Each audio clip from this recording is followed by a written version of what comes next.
Balita Sukabumi tewas karena cacingan, respons Menko Pratikno bikin geleng kepala, ngantuk. Menteri Koordinator Bidang Pembangunan Manusia dan Kebudayaan Pratikno bungkam ditanya terkait kasus Raya, balita berusia 4 tahun di Sukabumi, Jawa Barat yang meninggal akibat infeksi cacingan. Pratikno hanya mengatakan bahwa detail kasus tersebut sepenuhnya ditangani oleh Kementerian Kesehatan.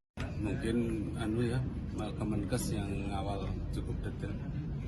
Namun, ketika awak media akan menanyakan lebih lanjut mengenai koordinasi pemerintah terkait masalah ini, Pratikno berkelakar dirinya mengantuk. Informasi lebih lanjut, Ya, Pak, tapi detailnya nanti di Kemenkes ya.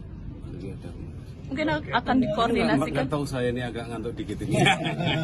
Sikap tersebut kontras dengan pernyataan anggota Komisi IX DPR, Zainul Munasicin, yang menilai kematian Raya sebagai tragedi sekaligus peringatan serius. Ini bukan sekadar musibah keluarga, tapi cermin lemahnya akses kesehatan di pedesaan. Pemerintah harus lebih peka dan agresif, tegas Zainul. Ia mendorong pemerintah pusat dan daerah segera melakukan pemetaan kesehatan di daerah pelosok, terutama wilayah seperti Sukabumi yang sulit dijangkau layanan medis. Banyak warganet menyangkan respon Pratikno memberikan respons mengantuk.